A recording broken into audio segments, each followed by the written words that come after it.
Hi, friends. Susan Blackwell from the Spark File here to let you know that the doors are open for the Spark File Illume, a 9-month group creativity coaching mastermind that invites you to be the Chief Creative Officer and Chief Marketing Officer of your creativity. But what does that mean? That means in 9 months in Illume, you will clarify and advance your big creative goals and learn how to effectively share your work with the world. Now, if you're listening to this and you're an experienced creative or an accomplished professional who seeks a space where it is safe to attempt something you've never tried before, or complete a big creative project, or take your work to the next level and acquire the skills needed to share your creative work with the world, Illume might be right for you. We are calling in emotionally intelligent, high-functioning creatives who are ready to level up. You can find out more by going to thesparkfile.com/Illume, but do it now to find out if Illume is right for you and to save with early bird discounts. That's thesparkfile.com/Illume. Take a leap, take a risk. Go to thesparkfile.com/Illume and join us for Illume. The SparkFile podcast may contain profanity and other adult content. Please use your discretion.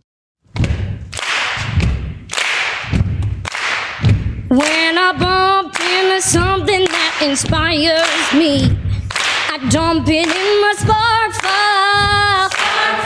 Could be something that I want to make or how I want to be.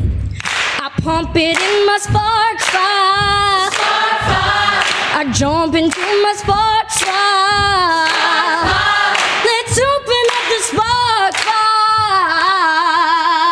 Welcome to the Spark File, where we believe that everyone is creative, but smart creative people don't go it alone. I'm Laura Camion. And I'm Susan Blackwell. If you're an OG listener, welcome back, Sparkler. If you're joining us for the first time, we're so happy that you're here and you're so welcome. Whether you have put your creativity on pause during this time or you've clung to it like a lifeline, either way, welcome. But you may be asking yourself, what exactly is a Spark File? Where do I get one? What do I file in it? These are such good questions, and we actually do have answers. A Spark File is a place where you consistently collect all your inspirations and fascinations. Here's the deal. We are makers who make all kinds of things. If you're like us and you're making stuff all the time or want to be making stuff all the time, you know that the wellspring of inspiration can run a little dry, especially now. But don't despair. We are here for you, and we are on the lookout for fresh ideas, images, and inspiration that spark our creativity and pique our curiosity, things that inspire us to rise up off our asses and make things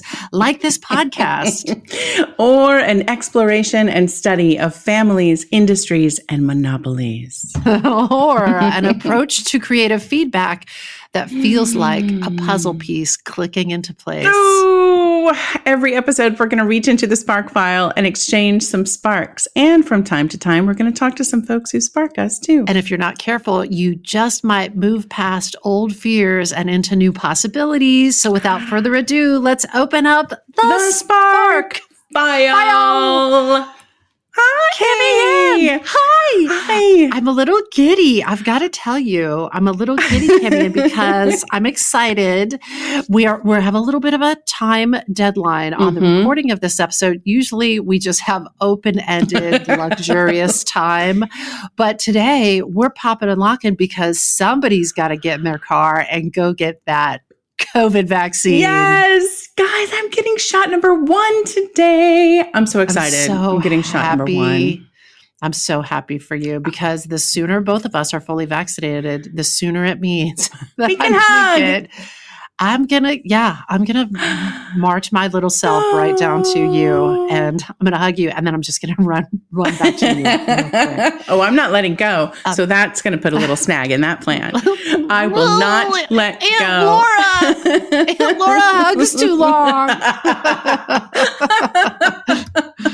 I'm so excited about my Aunt Mitty. I had an aunt who was Aunt Mitty. Her name was Mildred, and she was really a great aunt. So she was 90 some, and she had a mole. She had several moles, but a mole on her chin that had hairs growing out of it. And I always thought of on the hair on your chinny chin chin. Yeah. Because I was that age. And so I just was like, it's about her. That's the hair on her chinny chin. She's famous. They write poetry about her. They do. Suze. Hi. I'm excited. I'm having a weird sensation, though, that I haven't done something that I'm supposed to. Like, have I not pushed a button? We're recording, right? It's happening. I see the little sound files going. Great. Jiggity, Just jaggedy, a jiggity, strange jaggedy. sensation. Maybe that's the sensation of it's been just like a second since we've recorded. It's and been a so second. it's fun to hop in. And shall we? Yes, Without further ado. Stories today. It's story time today. For me, I was saying to you, there's all kinds of things that spark us and engage us. And a lot of times we like to go deep. And today's not one of those days for me, but I do find some fun in this. Have you heard about this Cinnamon Toast Crunch situation, Suze? It's very complicated. It's not without its controversy. I have. Go ahead. Do you want to recap it for the people? Well, sure. So long story short, sometime a few weeks ago, a man sits down to his favorite breakfast, Cinnamon Toast Crunch, and he has a bowl full of it, enjoying it, loves it. And then he thinks, I'm up for a little bit more today. I'm going to pour a second bowl. He pours the second bowl, and there he is, shaking the cereal box over his bowl. And along with the tasty little Cinnamon Toast Crunchies comes a shrimp tail. Make that 2 shrimp tails. 2, yeah. They too are covered in the cinnamon, just doing their best to blend in with the crunchies, but they are clearly shrimp tails. No denying it. So this guy, his name is Jensen Karp. He said in a New York Times article about it, yes, the tails of the shrimp tails have made it to the New York Times. Oh my God. Jensen Karp said he's medicated for OCD and this really grossed him out. So this was like a total nightmare for him. Yeah. He took a picture of it. He went online to a form submission on the General Mills site and he shared it, hoping he might warn them of some contamination. And then he posted the picture on Twitter and tagged Cinnamon Toast Crunch. They got back to him via Twitter and issued this statement.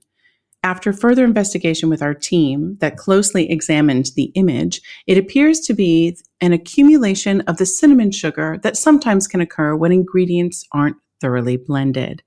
The statement read, "We assure you there is no possibility of cross-contamination with shrimp." Well, that just made the situation worse because Mr. Karp tweeted back, okay, well, with further investigation with my own eyes, these are cinnamon-coated shrimp tails, you weirdos. I wasn't all that mad until now you tried to gaslight me. So after his tweet started making the rounds, he got a call from a friend who suggested that he dig deeper into the box of cereal. He literally said it never even crossed my mind to go back into the bag. Never crossed my mind.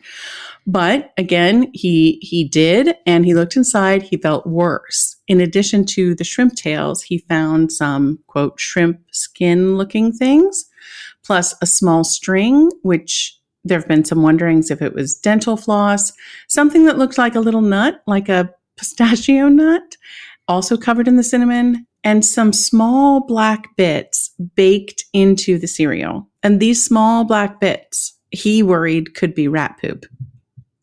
At the time, because people are speculating that like some rodents may have gotten into the mix somewhere at the factory. Okay. I'm going to just interrupt you for just a moment to say that. So, and you, if I'm jumping your spark, please stop me. Please do stop me. I'll tell you. So I stopped. I was on this, I was watching this happen, go down on Twitter, and I stepped off once people started to come forward and say, this guy is an abusive person. And I was like, if this is a bit that I didn't know if it was a bit that a comedian was doing or if this was genuine, but I was just like, I don't want to give this person any more airtime because he sounds abusive.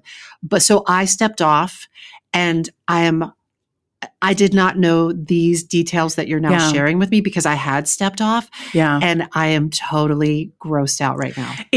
I'm just having a visceral. It's totally gross. Totally gross. And to know that you already ate a bowl of it.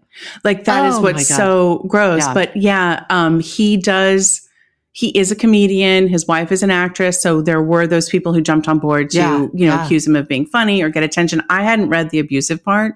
I certainly don't want to shine a light, any grander on him, but my spark is really more about cereal. So we'll come back to that. But he says, I'm a comedy writer, but like, there's no joke here to take down my favorite cereal brand. I don't even know why that's a funny joke. I love Cinnamon Toast Crunch.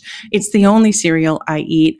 I own the Kyrie Irving Cinnamon Toast Crunch Nikes. Yes, there are. I looked it up. There are Nike shoes designed by Kyrie Irving called Cinnamon Toast Crunch. No joke. Wow. So he says, no, he didn't. It's not a joke, according to him. But at the moment, he's trying to get all of it tested, like in a lab tested, so that he cannot be told by General Mills that it's nothing. He wants to know for sure. Again, he got the most upset by the gaslighting, which I understand, like how infuriating for the company to be like, that's not shrimp tail. But his wife remembered that they bought a 2-pack of Cinnamon Toast Crunchies from Costco. So they were 2. So they checked out the other bag of cereal and they noticed what looked like clear tape along the bottom of the plastic bag. Oh. So that one may have been tampered with. Yeah. But he continued to have this back and forth with General Mills, who then suggested that he send the materials to them. But he was like, no, I'm nervous to send the contents to General Mills and never see them again, right? He said, I'm definitely holding on to one of them. I'm not considering legal action for now. Obviously, if I ate rat poop, we're going to have to readdress that. But so he's having that tested. But he says he's frustrated with how General Mills handled the situation. He said, all you have to do is say, this is such a bummer. We're going to look into it. We're going to recall the ones from Costco. Like, it's such an easy PR thing to do. But instead, they basically wanted to gaslight me. So he insists that he is merely concerned for consumer safety. He said, I just want to fix it, for other people. He said, citing the possibility that shrimp could contaminate the cereal of people with shellfish allergies or who keep kosher. He says, I'm not even trying to say be better or whatever. I'm literally just saying, go investigate it. So ongoing investigation ensues. The story We'll have to do some updates along the way to see how this story develops. But this got me thinking, just all the cereal. It got me thinking about a few stories that I've been sparked by thanks to the History Channel's The Food That Made America. Have you ever watched that? I have not. Suze. So as they describe it, these food barons were just like Rockefeller, Ford, Carnegie, and other tycoons that built America from the ground up. But these guys applied those skills in the, frankly, rather cutthroat food industry.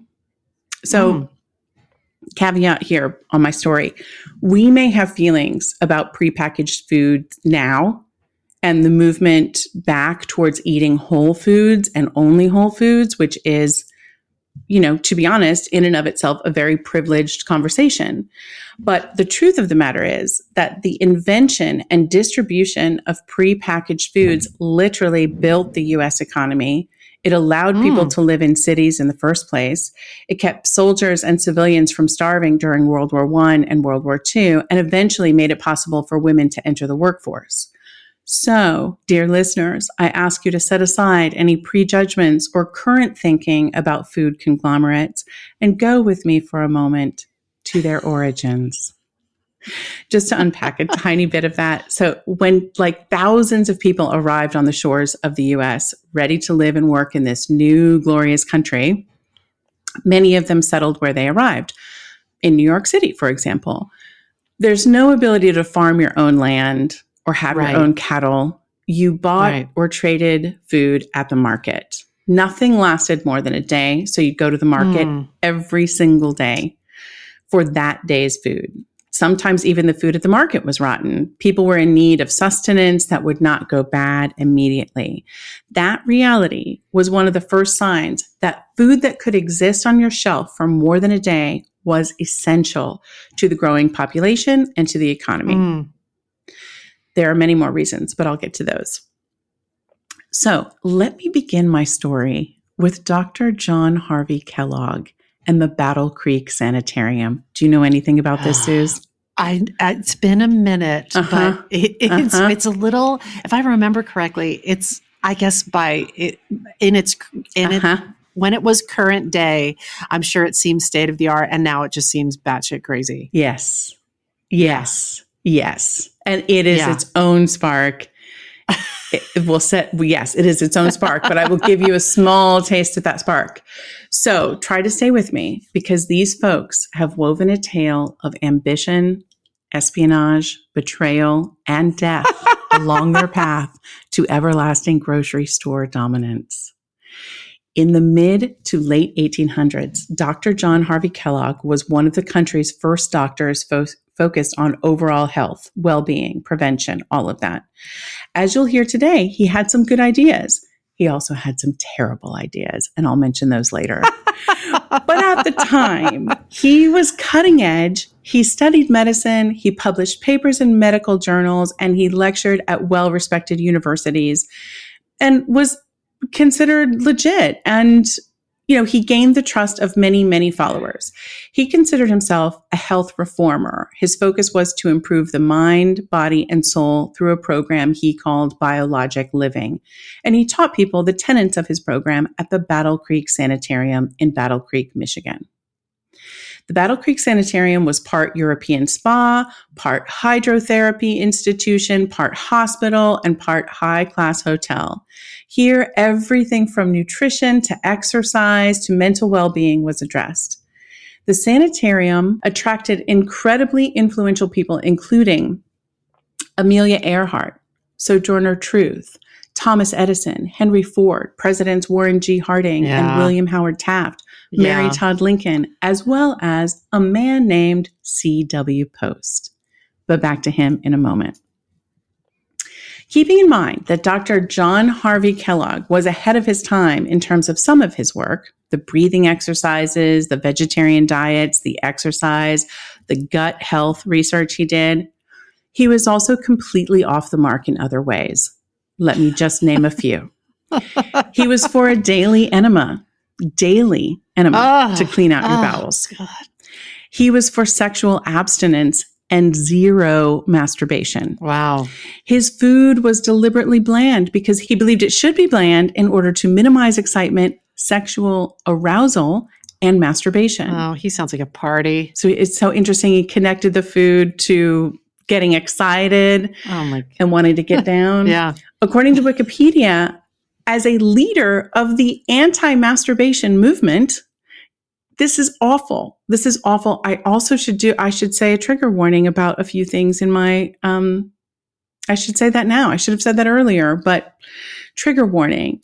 As a leader of the anti-masturbation movement, Kellogg promoted extreme measures to prevent masturbation. He circumcised himself at age 37. His methods for rehabilitation of masturbators included measures up to the point of mutilation without anesthetic on both sexes. No. Hands off. Oh my God. John Harvey Kellogg, hands off. In addition, John Harvey Kellogg was outspoken on his beliefs in race and segregation. He was, in fact, in favor of segregation and believed that immigrants and non-whites would damage the gene pool, though he himself raised several Black foster children, which is interesting. How did you do that? Did you segregate your children? Whoa. I don't know. There's a lot of questions here. And suffice to say, I didn't want to give it all up at the front because you would know that Dr. John Harvey Kellogg is our villain. So I didn't necessarily want to, I wanted you to sort of figure that out. But listen, we're limited on time here. He's not a great guy. We've got vaccines to get. He's not a great guy, despite a few good ideas. Now, Dr. John Harvey Kellogg had a brother, Will Kellogg. John was the medical expert, but Will really ran the place. He had sales experience, a marketing mind, and he was very strategic in his thinking. The two of them had an incredibly contentious relationship. And now that we know what we know about John, I guess it's kind of easy to imagine not getting along with him. But I digress. John was the older brother and was apparently rather condescending to his younger brother. He could be abusive and certainly did not encourage Will in any way.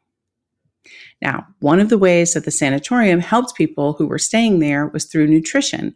They developed and produced various foods on property. Things like peanut butter is said to have originated there, and granola, and eventually cornflake cereal.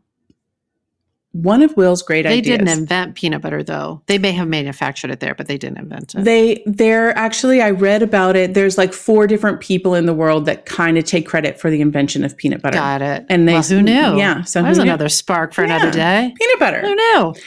So one of Will's great ideas was to sell the food products that their patients ate while visiting the sanitarium, which makes sense. Once you get home, of course, you want to continue your program of eating well. Right. So he continually pestered his brother John to let him take the cereal and sell it to the general public. But John always said no. Always. And this was like a real point of contention between them. Huh. So remember how I said a man named C.W. Post stayed at the sanitarium? C.W. I sure Post. do. Well, while there, he also thought, damn, this granola breakfast I'm eating should be sold everywhere. I could make a freaking fortune on this. So one night, he sneaks down to the kitchen and he steals the recipe. He later took his product, which he called grape nuts, to market. And he sells these grape nuts for their health values and claims that grape nuts can cure all kinds of ailments. And he makes millions of dollars. Oh my God. Millions of dollars. So Will is furious, obviously. God, I just say, and we talked about this when you did your Spark about those men of history, like the Titans Astros of and the America. Rockefellers and all the Titans. I bet all of these guys were such dicks. Just dicks. Yes. Yeah. We'll talk more about their dickishness later, but you had to have this ruthlessness that was like, fuck everybody. Because CW Post became like a big brand and I'm like, that, there might be like this folk, I don't know what their logo was, but like this folksy sort of like a picture of, I'm thinking of the W.B. Mason office supply guy who looks like Matthew Broadwick with a handlebar mustache and like old timey hair parted down the middle. And it looks just like sort of like, but they're all dicks. Yeah. They're all just dicks. And I just think this is all History Channel, by the way. They're amazing because the way they told those stories, and they're making more of them now, which I am so glad they changed the name. I noticed that Leonardo DiCaprio became a producer. I'm not sure at what point, but they changed the name from The Men Who Made America to The Titans Who Made America. So I'm hoping they'll include some other stories in there. Yes. But these men were... they were ruthless. And these monopolies that they created did not, it wasn't just the railroad. It wasn't just steel. So it was cereal. It was grape cereal nuts, baby. Too. So grape nuts are so weird. Anyway, grape nuts are so weird, but now we know they came from John Harvey Kellogg, not C.W. Post.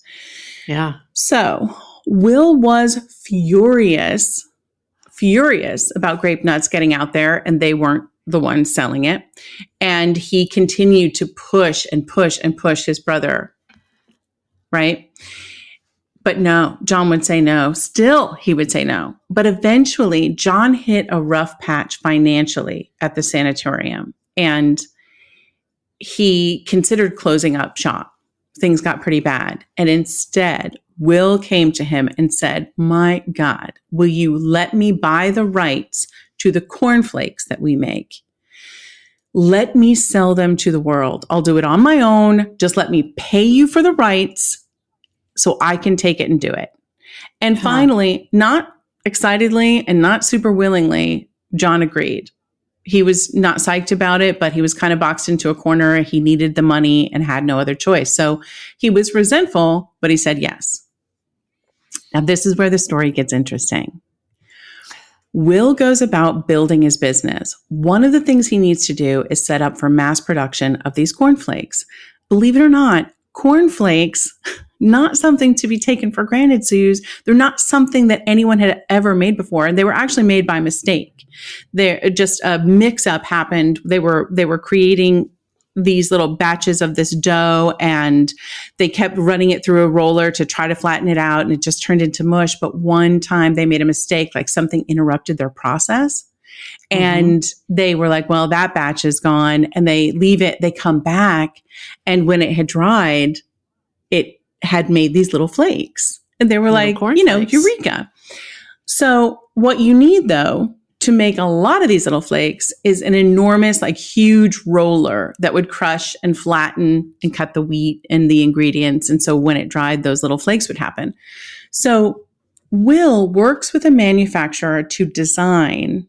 He literally helps to design these enormous roller machines and gets them made.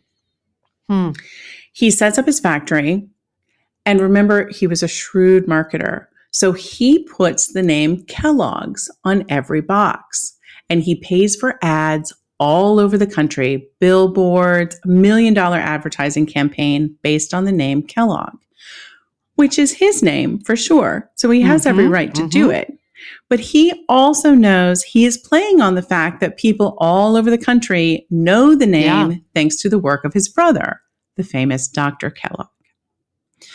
The cereal takes off. It's huge. Will doesn't sell it based on its medicinal values. He sells it as food. Like, this is a legit meal. And he makes millions. Kellogg's Corn Flakes are a huge hit. In fact, they're such a hit that 1,000 new cereal companies take off and try to compete. It's estimated, I just exaggerated, it's estimated that 42 cereal companies were launched in the breakfast boom of the early 20th century. The breakfast boom. Yes. And Battle Creek, Michigan was the epicenter of the cereal world. But of those 42 companies that took off to compete with Kellogg's Corn Flakes, I will speak of two very real competitors to Kellogg's. First, Will's own brother, John. Apparently, the money problems at the sanatorium have continued, and John decides to get himself into the cereal business. Maybe to spite his brother, maybe to save his business, maybe both. We'll never know. But he starts producing his own cereal, and he puts Kellogg's on every box, trying to take advantage of the work his brother Will has done. So just to recap for you, John does some work as a medical professional.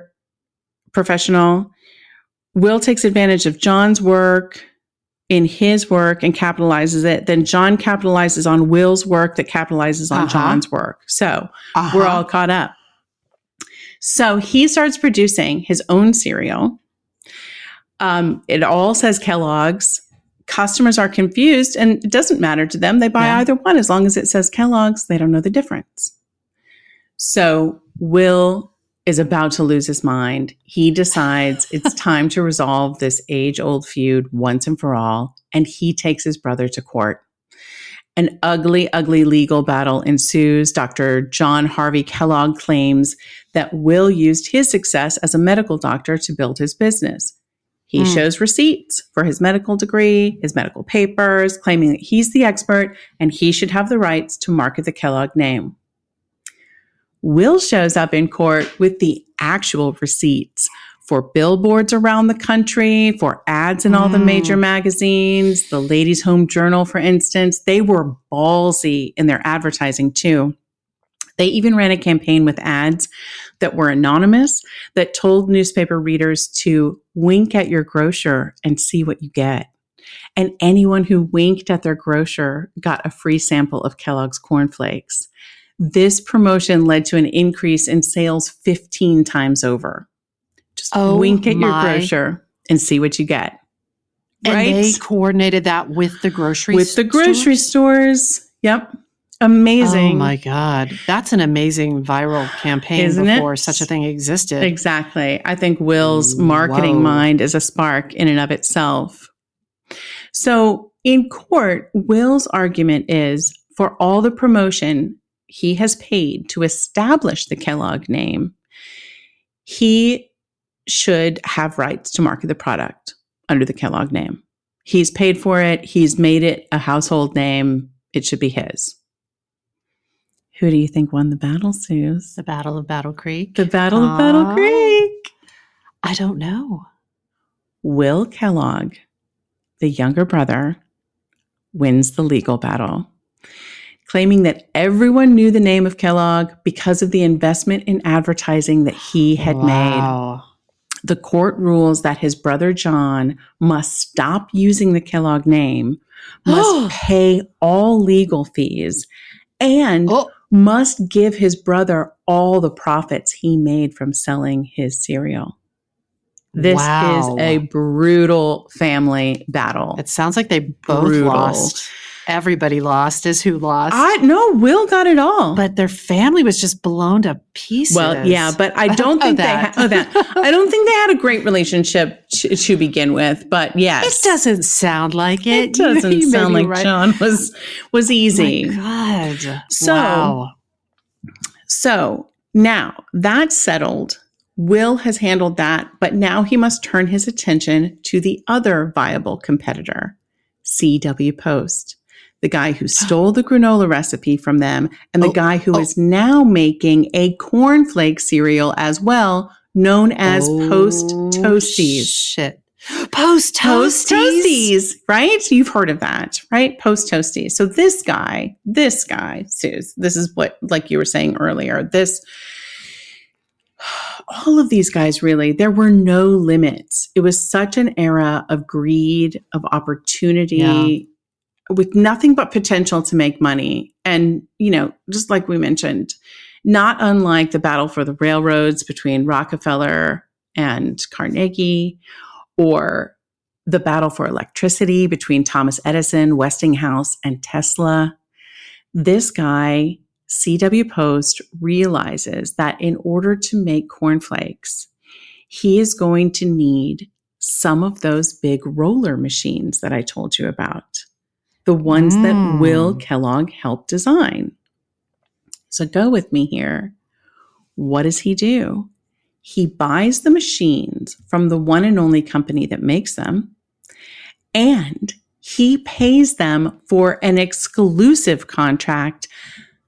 They are not allowed to sell the machines to anyone else ever. So are you with me there? The machines that Will designed for the creation of cornflakes, C.W. Post comes in, has cock-blocked everybody else's use of that machine. That is correct.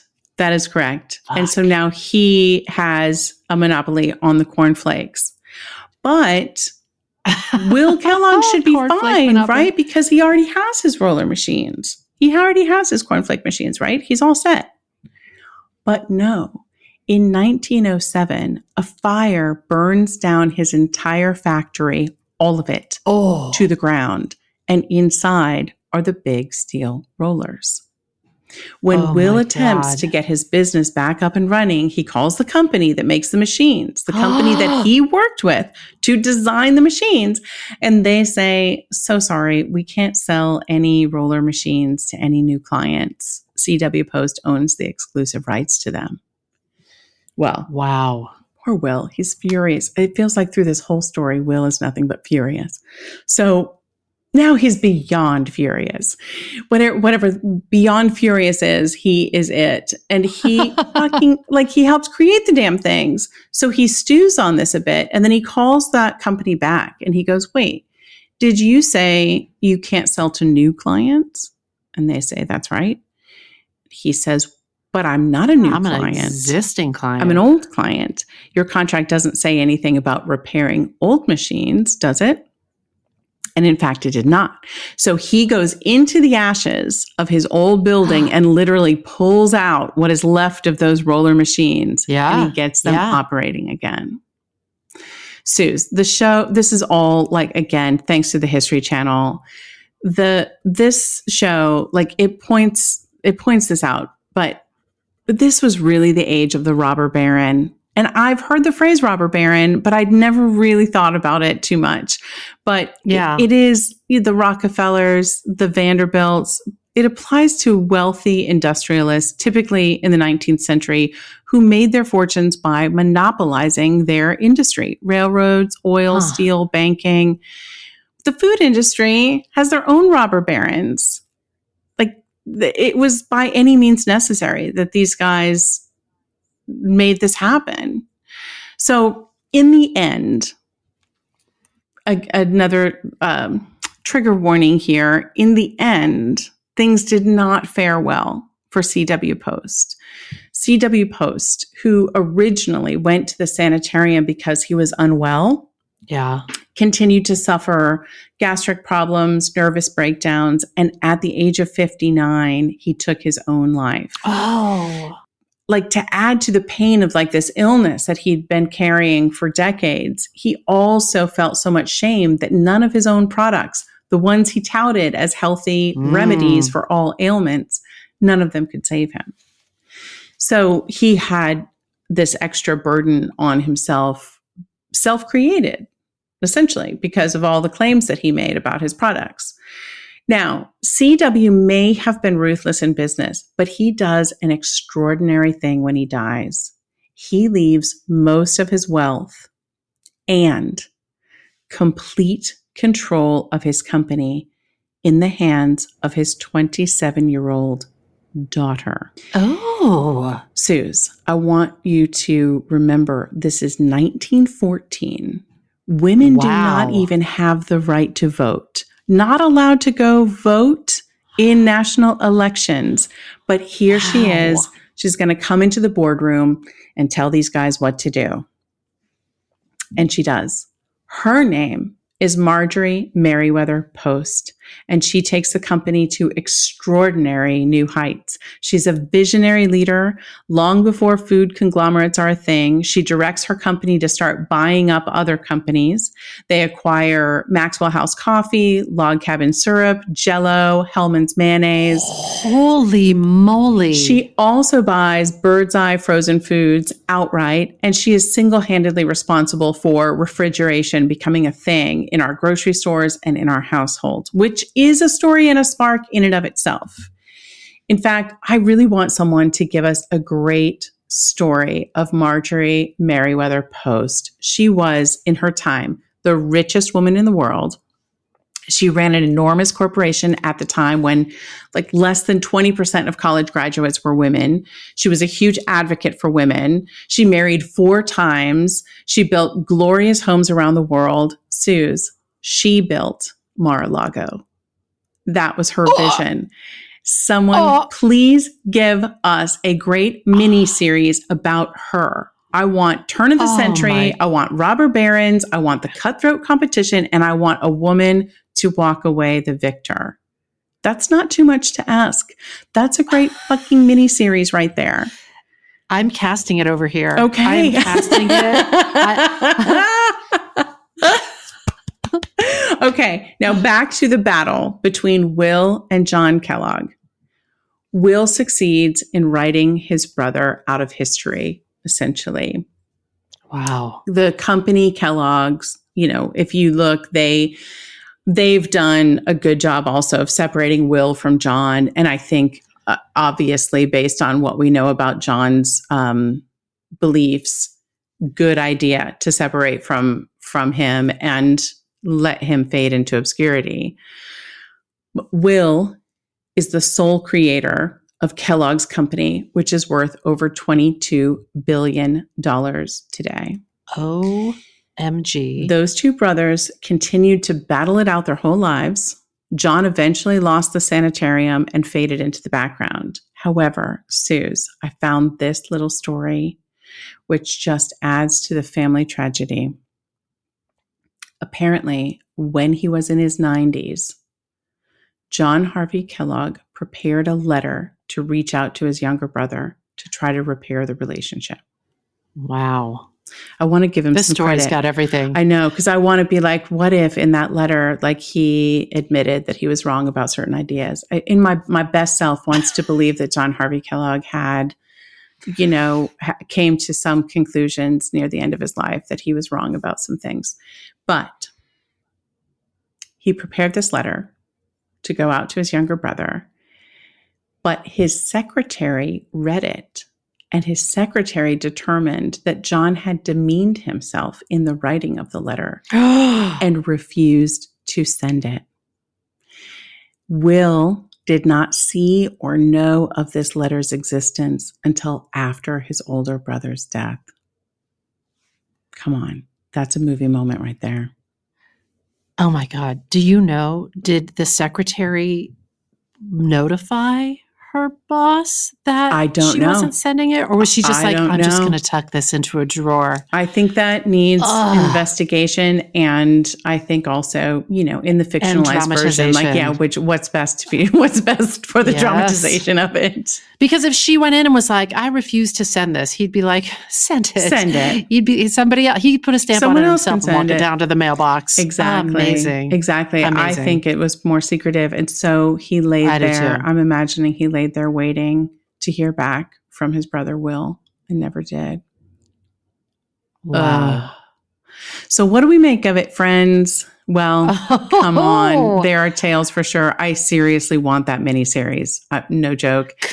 It is like The Crown, but for cereal. Yes.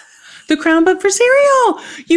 Think of it. This story does have everything. Industrial espionage, like people died in their pursuit of it. Family drama, controversy. There have been books written. I've got some casting. Oh, sorry to interrupt you. No. Let me tell you this, and then we'll talk casting. But there have been books written. The Kellogg's, The Battling Brothers of Battle Creek, and the book and movie called The Road to Wellville, which was 25 years or so. You might remember that. That starred Anthony Hopkins. I remember that, but I never saw it. So it's not a great I read this whole article about how the people of Battle Creek were so excited for this movie to come out because they thought it was going to be about their glory and the glory days of the cereal boom and their part in it. But it wasn't. It's kind of a far off crazy. It's more about the crazy character kind of based on John Harvey. So it's not really, but it's a work of art inspired by this. Luke and Owen Wilson did an episode of Drunk History about it. I had that in my casting list. I have them on my casting list. Yes. Luke and Owen Wilson. That's amazing. Personally, I think the robber barons of the food industry need a musical. And it might not be these cereal wars, but we could do a whole other spark on Hershey and Mars, the candy barons, because they have a fascinating story also on the History Channel's The Food That Made America.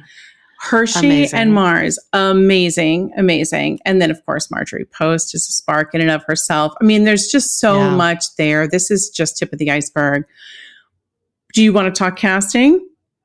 Let's talk casting. I'm looking, I just quickly Googled what they look like, and I know their appearances change throughout the course of their lives. But I was like, Bo and Jeff Bridges for the Kellogg's. And I'm giving you, I'd like to get asks out to Ed Harris and maybe Will Patton for CW Post.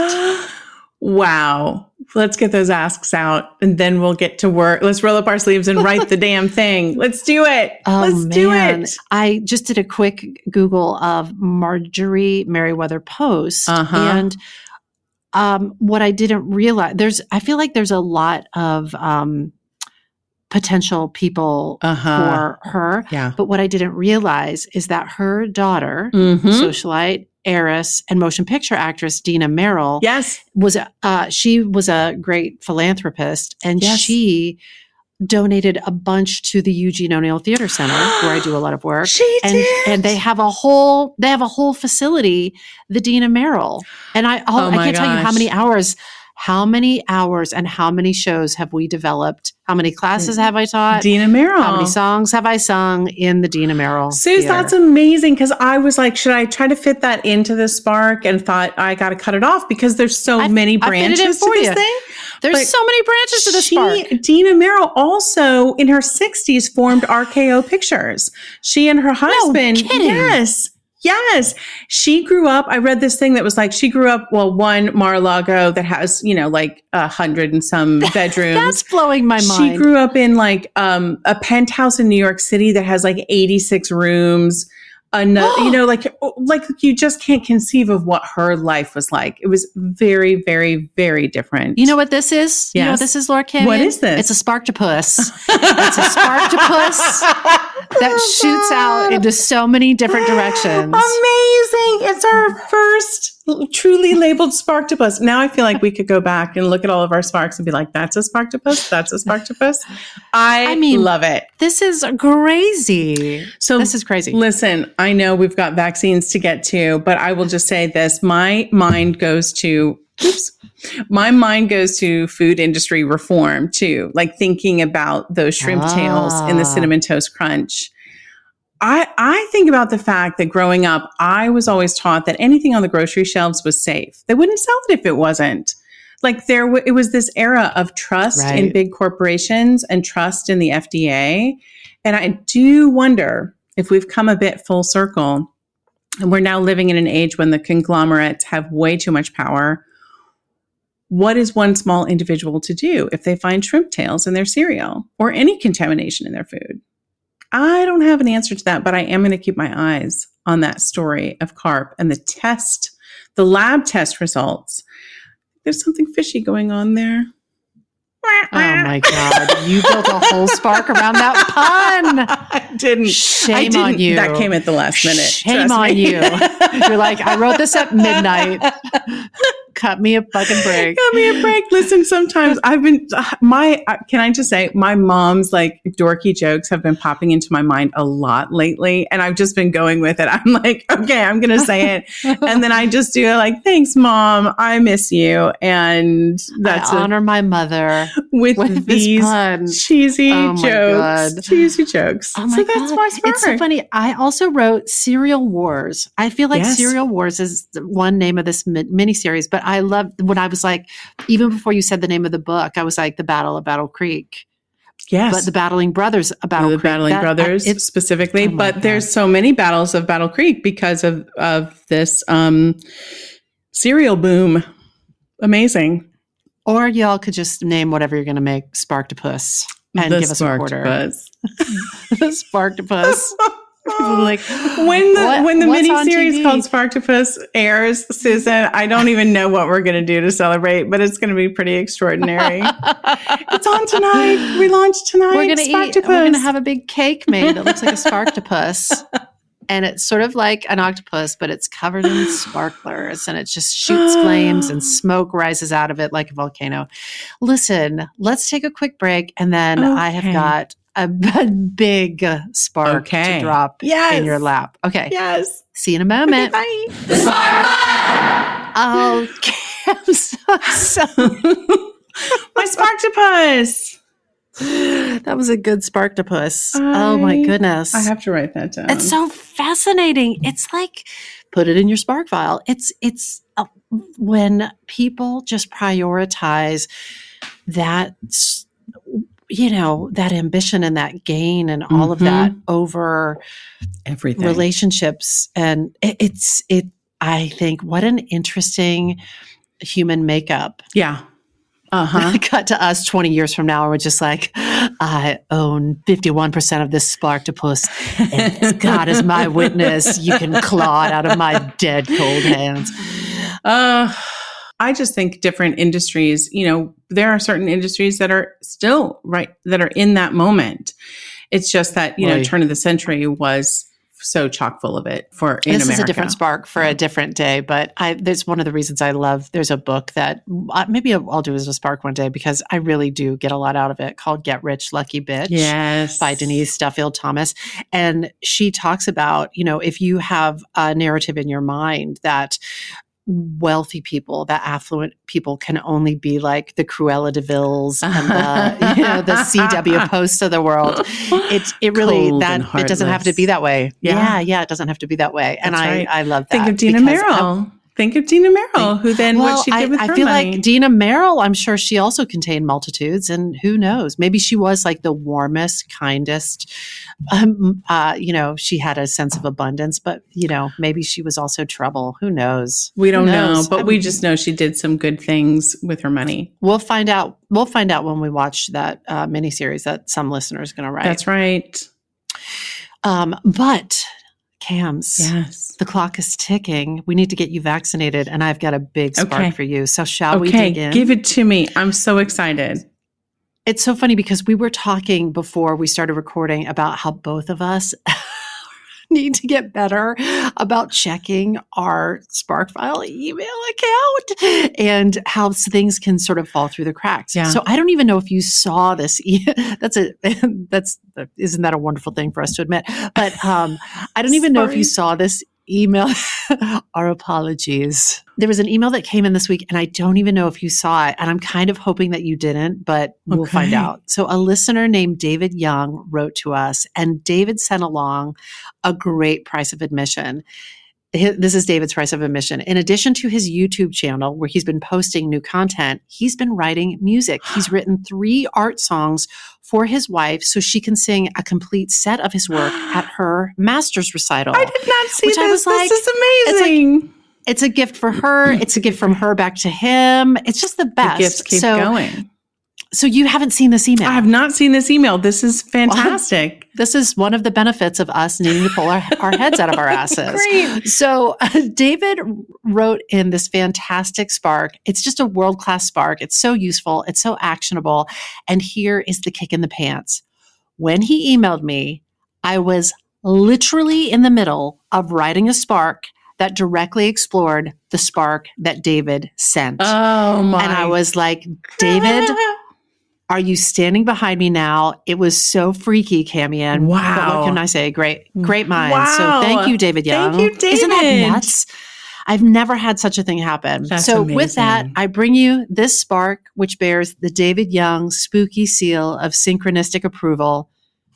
And this spark is on the feedback process. Ooh. Oh, I'm intrigued. Yes. I love this topic. I know you do. And we've talked a lot about this, and the spark is a long time in the making. Mm-hmm. So get Enjoy. ready. I'm so ready. As we have discussed, I think probably on and off mic, feedback can be a totally mixed bag. On one hand, I think it can be essential to the development of creative work. Mm-hmm. And I'm also sure that there are people who can and do and have advanced their work without it. I think, listen, I've done zero research on this, but I think to myself, did Pablo Picasso need or accept creative feedback on his work? Yeah. My instincts, just again, not research based, but my instincts tell me that it seems like he might have been the kind of person that would have told people to fuck right off and then kept his own counsel and painted whatever the fuck he wanted to paint. But for most of us, feedback can be essential to the advancement of our creative work. Mm-hmm. And you and I have talked about so many aspects of this before. We've discussed who holds the measuring stick when it comes to your creativity. Do you hold it? Do you empower other people to assess you? And we've also talked about, Laura, you and I have very different tolerances for feedback. And both of those approaches can have some awesome parts and some awesome parts. There's upsides and downsides to both. 100%. Now, you have said this before, but it seems like you were encouraged from a very young age to take all the feedback. Is that correct? Well, I think as a child of a narcissist, you take everything on as your own. It's your fault. So yes, if a teacher gave some feedback, everything was met with like, well, Laura, what did you do to contribute to that?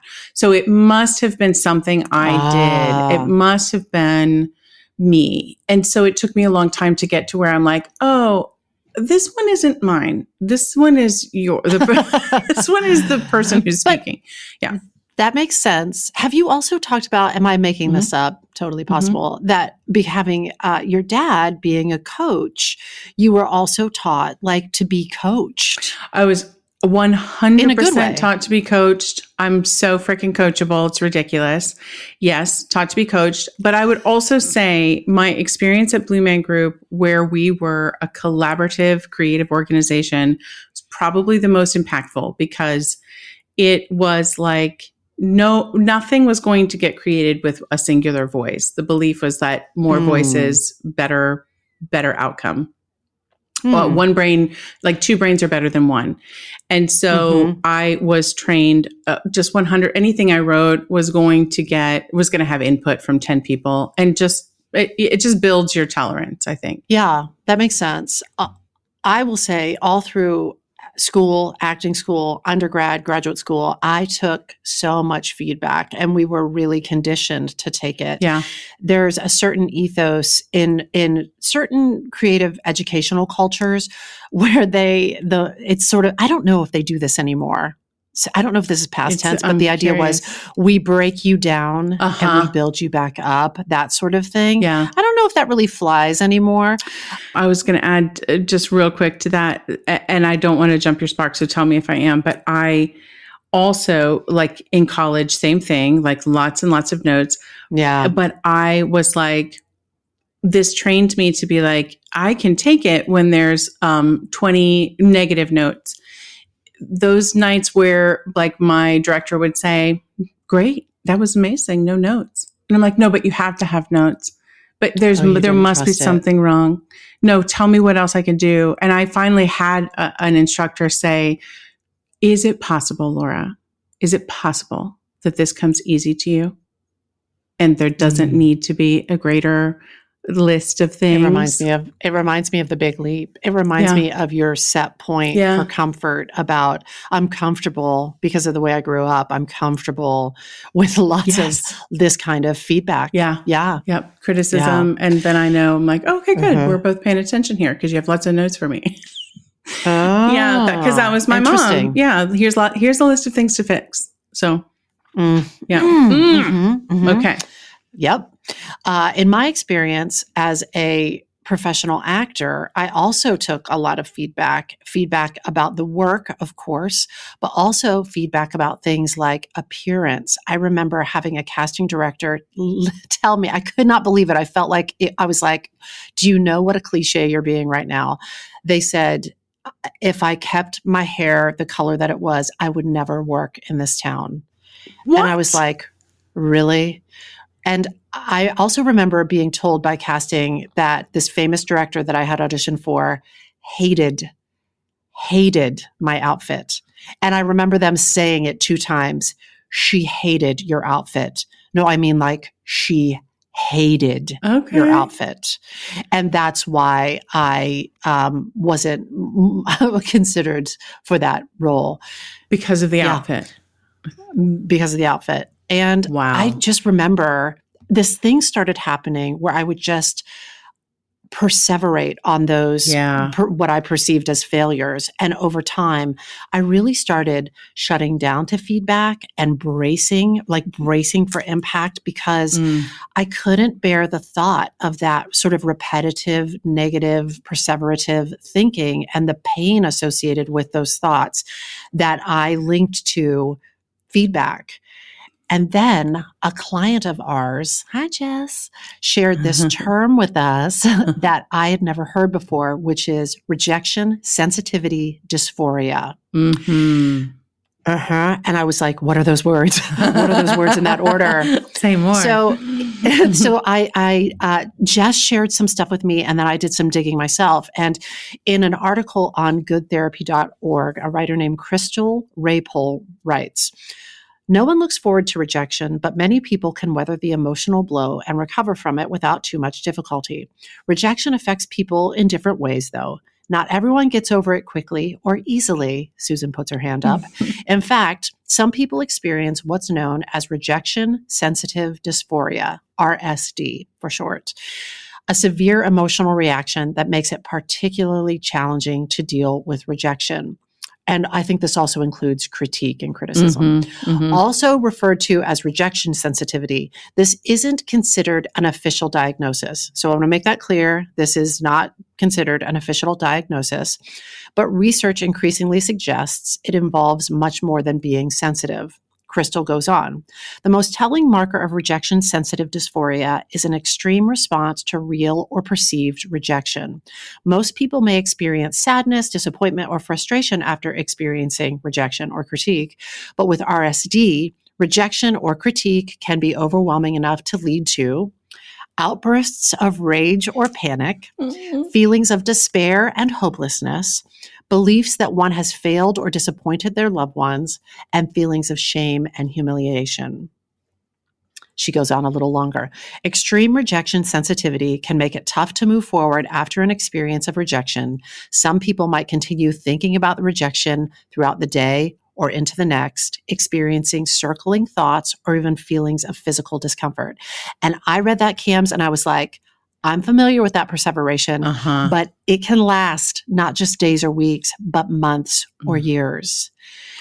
I have had this experience where it can either be like internal, like I'll make a mistake on stage or on camera, or external, somebody will say something to me and I will keep returning to it over and over and over again. This has gotten better with lots of therapy and with meditation. Like there are things that I do now that do make it better, but it is, I read that and I was just like, yeah.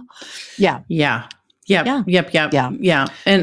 if I could just say, to clarify a point from earlier, like, even though I've had that, training in different ways, it has not stopped, like, things that matter to me. The more it matters to me and then I get a critique, it can almost shut me down. But yeah. And it's for these reasons that both the mental, sort of a mental anguish and sometimes the accompanying physical discomfort, like Crystal describes, for these reasons, these are the reasons why I don't like reading comments online. I don't like reading reviews, even good reviews. I don't like hearing other people's assessments. And again, I'm getting better at like taking compliments, but I don't love reading positive reviews because sometimes this thing will happen where it will just repeat in my head. And I'm like, I don't want anybody else holding the measuring stick. Right. This is the reason, Laura, when we issue surveys after, for instance, a workshop or something like that, I'm like, can you read them first and then you can share things with me? Yeah. I can hear it from Laura, but I don't necessarily want to read it directly out of a survey or read it in iTunes. And it's also one of the reasons we have a price of admission on this podcast to sort of ensure that everyone who has something that they want to say is in the arena, as you and Roosevelt would say. Like, that's right. You it's have to have tried something yourself. So you kind of know what kind of vulnerability it takes to do. To create. But here is the rub. I know that in order to get better and in order to advance creative work, feedback is a valuable part of the process. And I also just want to acknowledge, I can't imagine that it's always super fun to have a creative partner with whom you feel like you need to filter so thoughtfully when it comes to feedback. But I think that I'm actively working on it, and you and I work on it together. And there are times when there are times when I'll get a piece of feedback or what I perceive as feedback. It doesn't even actually have to be feedback. And I'll just be like a little cactus, a little porcupine going doinks, and like getting better at just having more flow with it, and a slightly de-excited nervous system around it. Not to have a therapy session on our podcast, but this is what it looks like, folks. It's happening. It's happening. I also think that, like, when you say the thing of perceived feedback, if you have worked in your past at any point with people who habitually do not say what they mean, you have trained your ear. I'm not saying you, in general. We can train our ear for what we think we hear. Is there something in between? Was there something unstated that I was supposed to gather from that? Because there are people who have a difficult time communicating directly and saying what they mean. And so we can move through the world constantly listening for what isn't being said and perceive those things. But I think your ear gets trained for it by years of certain types of relationships. Totally. And I think both of us are getting better on both sides of that equation, where we're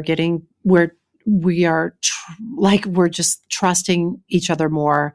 Nobody's going anywhere. If we have a conflict, it's not going to burn the whole thing down. So we can say what we mean more readily, and getting better at also being like, oh, I trust that they're going to speak directly. So I don't have to be so hyper vigilant about seeking like what isn't being said. That's right. And I feel like you and I check in with each other very directly about that dynamic. And we can ask if we think we heard something. We can say, can you say more about that? I want to make sure I don't misinterpret that. Let's double click and expand that. What was that? Yeah. All great. Yeah. But we're getting better at it. And I'll just speak for myself. I still have miles to go before I sleep, but I'm working on it. So I have observed that under certain circumstances, I actually can readily and easily take feedback. So I have been asking myself actively, what are those circumstances? Is it when I have more rest? Is it when I have a greater surplus of what Emily Fletcher would call adaptation energy? Take a drink, Emily Fletcher's name. Is it when it's teed up a certain way? Does it depend on the source of the feedback? So I have for a very long time wanted to do a Spark around approaches to feedback and to learn what options might be the most useful for me, for you, for all our little sparklies who are listening out there, so that we can ask for and provide feedback that feels, to quote the great Laura Camion, like a puzzle piece clicking into place. Oh. Yeah, so that is my spark Laura today. Camion quoting Leslie Odom Jr. I think it might be a quote of a quote of a quote. Two-time Academy Award nominated Leslie Odom Jr. I'll quote him anytime. Friend of the podcast. We're so proud of you, Leslie Odom Jr. So I have ordered these tools very roughly from smallest to largest. Okay, and great. So please enjoy the following options. I'm so excited. Yeah. I feel like this is, well, at least for me anyway, news you can use. Yes. Like I can't even tell you. So yes. Something that we've learned from our great coach, Jennifer Rosenfeld. Hi, Jennifer. Hi, Jennifer. She's not just a coach, she's a client. Is about asking consent before offering feedback. And so many people that I talk to for this Spark, I talked to some great people for this Spark, but so many people that I spoke to talked about the importance of consent around feedback. It's so simple. It's so elegant. And I have observed that even with established clients, Jennifer will listen to what they're sharing or to the question that they're asking, and then she'll say, may I offer you some thoughts? Now, these are people that have paid Jennifer money for Jennifer to offer her thoughts and ideate around their work.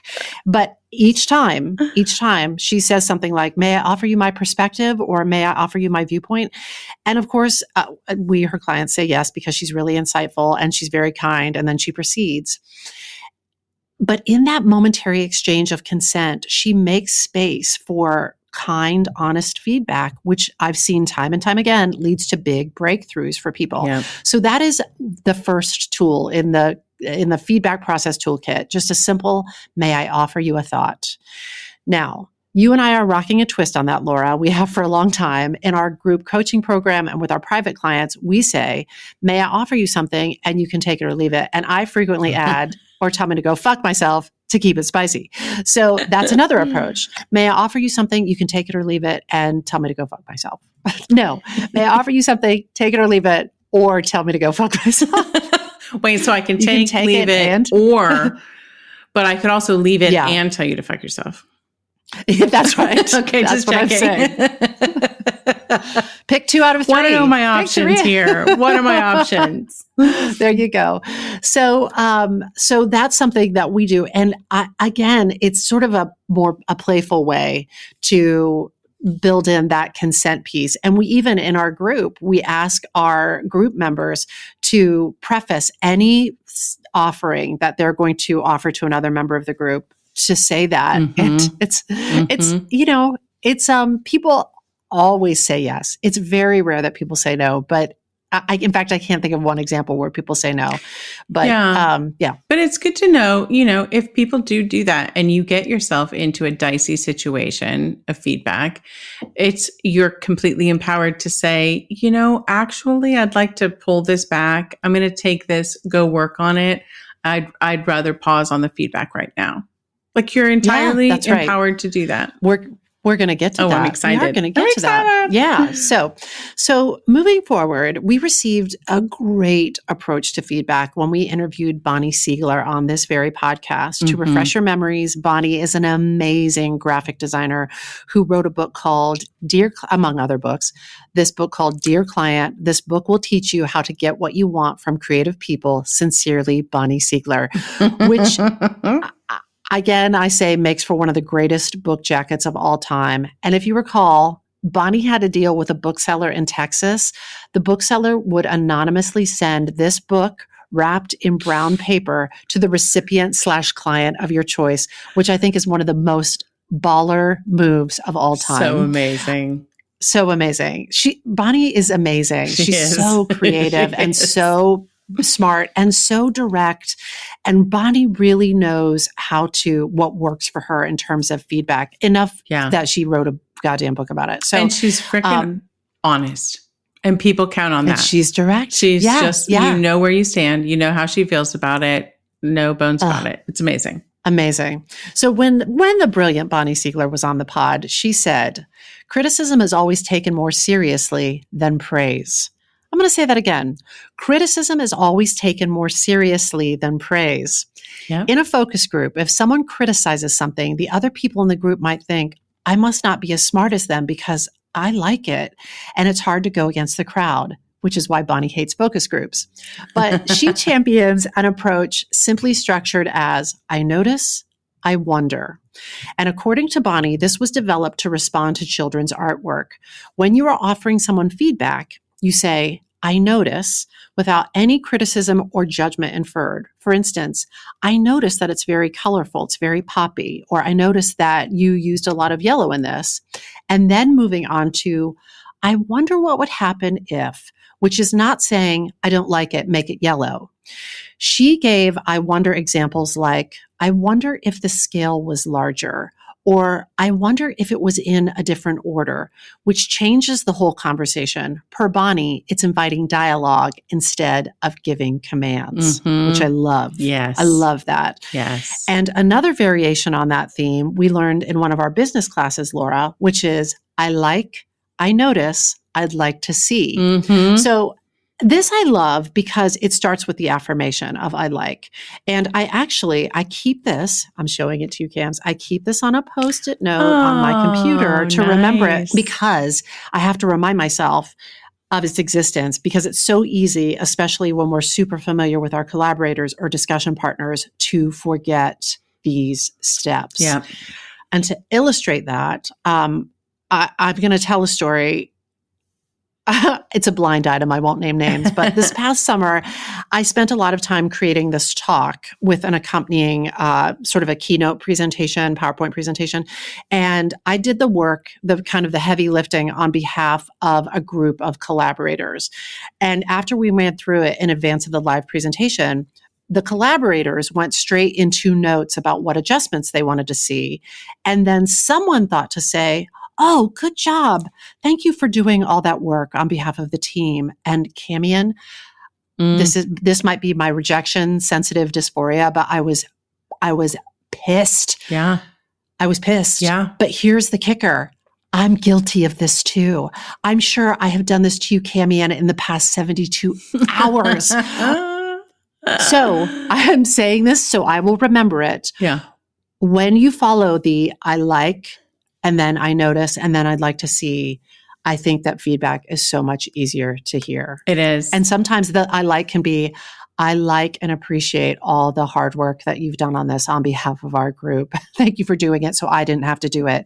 I notice that you made a reference to blank, and I'd like to see, or I wonder if it might be more powerful if that reference was changed to blank, like that sort of thing. But man, when we are moving at like when the clock is ticking, I totally forget it. It's like the first thing that goes out the window. It's so fascinating because taking that moment to acknowledge that can save so much time on the back end, because you can avoid like the tension, the resistance, all of that. Then you have to work on aisle 7. Clean up on aisle 7 when in actuality. But I also think there's something, this is not a fully formed thought, but I think sometimes when we're working with people who we respect and we are assuming they know we respect them, I know, you respect me. I know, I respect you. It is tempting. Like you can jump right in because there is an assumption of, all of this is great. Of course it's great. There's 2 lines in the 3rd paragraph I would like to change. And I think it's tempting. And I say this for everyone, and including working 20 years with groups of people at Blue Man. It's like, you think you can take a shortcut because you've worked together so long. But what is fascinating is that you cannot take that. Do not take the shortcut. You've got to first say, do not take the shortcut. This is amazing. It's so much easier for me to respond to something now that you've put 10 pages on paper. Thank you for doing that. And now I get to come in with just a few wonderings here and there. Wow. Just taking a second to say that, it will. Yes, I'm agreeing with you, Suze. Yes. Yeah. So there are other ways to organize feedback that make it pleasant and productive to give and receive. I recently had a conversation with a great artist and a teacher named Emery Lucas. Hi, Emery. Hi, Emery. Emery teaches a feedback process that was initially inspired by the work of Edward de Bono. Now, Edward de Bono is just an amazing spark of a human who is considered the father of creative thinking. So we're going to revisit him and all of his amazing work on another episode of the pod. What I want to focus on in this spark is what Emery Lucas focused on, Edward de Bono's thinking hats. It is also worth mentioning that Emery Lucas is a human spark too. Talking with her is just the dreamiest. I feel like she would be a great guest. Ooh, maybe she'll come on. Oh, that would what be a magnificent brain. Amazing. So Emery said that feedback can mean so many things. And what we were just discussing, it's so emotional. She said the line between the work and the artist is so blurry. So to separate it and leave the ego totally out of it, it's so challenging. Amen, Emery Lucas. Amen. Emery went on to say that people often mistakenly confuse feedback with advice. But according to Emery, quality feedback is actually a means to access what other people's experiences of your work is. So offered and received thoughtfully, feedback gives the creative artist a chance to see their work through the eyes of others. Yep. Which I love that. So Emery studied the work of Edward de Bono and specifically this work around thinking hats. And I just want to I just want to provide a brief summary of Edward de Bono's book. It's called 6 Thinking Hats, and this is a summary from readinggraphics.com. This book contains a powerful technique that helps us to explore different perspectives towards a complex situation or challenge, and I'll add, or creative project. It simplifies thinking by creating focus on one thing at a time and allows us to engineer switches in thinking without offending others. Mm-hmm. It has been proven to significantly reduce meeting times. This goes to your point, Cam. Nice. Significantly reduce meeting times, improve the quality and speed of brainstorming and decision-making, and improve thinking productivity. So each of Edward de Bono's thinking hats represents a different style of thinking. So if you are providing a creative with feedback, you can essentially wear each of the different hats so that you can think about it and provide feedback through those various perspectives. Mm-hmm. So here's a quick overview. And I want to note that Edward de Bono defined 6 thinking hats. I'm going to share 4 because I've talked with Emery and some other teachers, and they feel like these 4 are the most applicable and useful to creative feedback and in the classroom. Great. Okay? Great. So the red hat represents a gut reaction to the work. What stands out to the responder? Red hat responses might begin with, when I first saw this, I felt blank, right? Mm-hmm. So that's just like a gut. Red hat is just like, here's my gut response. Here's my visceral emotional response. The yellow hat represents what is working and why. What is making the work strong and why is it? Yellow hat responses might begin with, I see that you're meeting the goal of blank because I see blank. So I see that you are meeting the goal of using a lot of bright colors within an 8x10 format because I see a lot of bright colors in an 8x10 format, right? The green hat is about creativity, new ideas, and change. So it could include suggestions for meeting the goal, but instead of using the S word, the should word, Emery's like, when she's teaching middle schoolers, she said, I forbid you to use the S word. And they all giggle. And she says, should. You may not use the word should, but you may use words like could and what if. So green hat responses might begin with, you might consider blank because it would blank. So this is about creativity, contributing new ideas and change. And blue hat is about noticing where the work does not yet meet its goals and what is keeping the work from being strong. So blue hat responses might start with, it seems that you're not meeting the goal of blank because I see blank. So it seems like you're not meeting the goal of using a lot of colors in an 8x10 format because I see that this is actually 10x12 and it's all in black and white. You know what I mean? I mean, those are very black and white examples, but those are those hats. Can I ask you a quick question?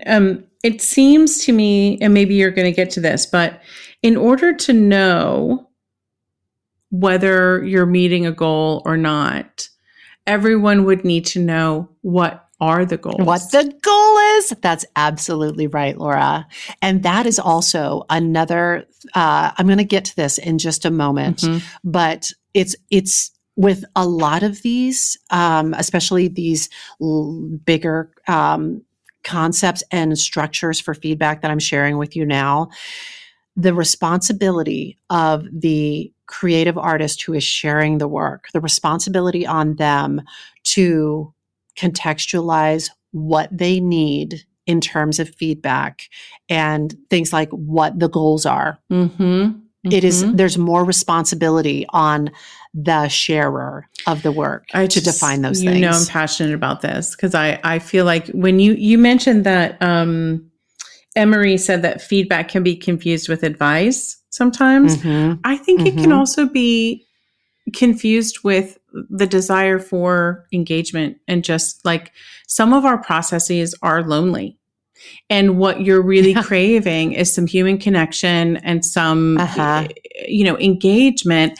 And when you just toss that into feedback, boy, can things get messy. So having real clarity on, asking yourself, what is it I want from this before you jump in is so crucial. But I think you're going to say more about that. So please proceed. I will. So there is something that is stressed throughout all of this Thinking Hats work. It's important that no matter what hat you're wearing, that responders strive to be kind, helpful, and specific, which I think just flavors all of it.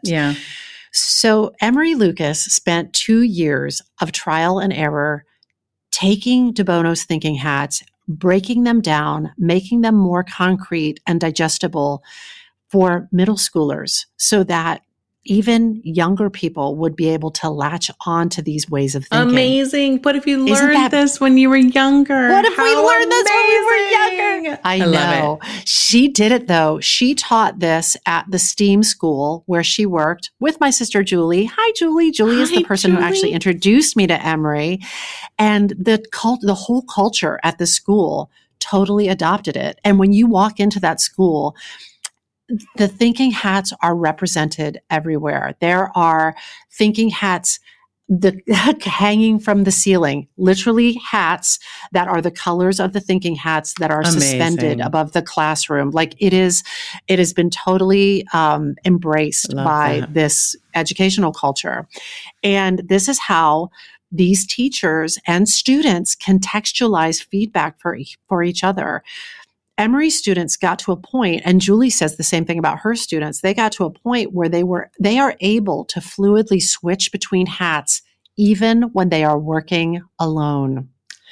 Even when they are working alone, they're sort of can put on, they're sort of like, okay, let me put on the red hat and see what is my gut reaction to this. And let me put on this blue hat and see where am I not meeting my goals by the parameters that I've set for myself or that have been set by the assignment. Like, where am I not meeting my goals, which is just amazing. Here's some other helpful refinements that Emory surfaced doing this work. She specifically refers to this as feedback process or feedback conversation.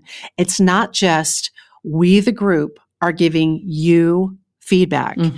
It is not a one-sided transactional event. It is a process and a conversation. And there are going to be rules and structure to inform how we engage with each other. Emory discourages the word good in the feedback process. Ooh. Good for what, she says. And as I mentioned earlier, she also bans the word should. She also provides them with this tool, which I'm telling you, Laura, and I'm telling all you sparklies right now so that I remember it when the heat is on. When you're having a hard time receiving feedback, look the person in the eye, nod your head once, and say, okay, thanks. So if I'm experiencing RSD, like that, I can just look somebody in the eye, nod my head, and say, okay, thanks. And now you'll know, Laura, when I do that, that thanks. I'm experiencing rejection sensitive disorder. I have a version of that I've been doing, like with Sweet Wes. I'll be like, got it. I'm so good. I got it.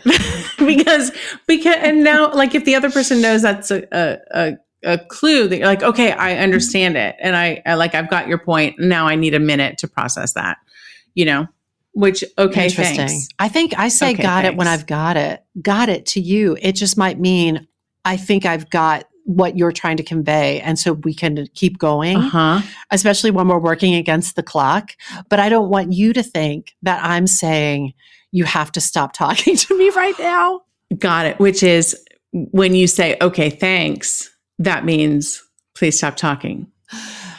Cams, it's funny that we're trying to work out these tells because I think what's probably, first of all, I'm going to forget all of this because I have Nana Susan amnesia.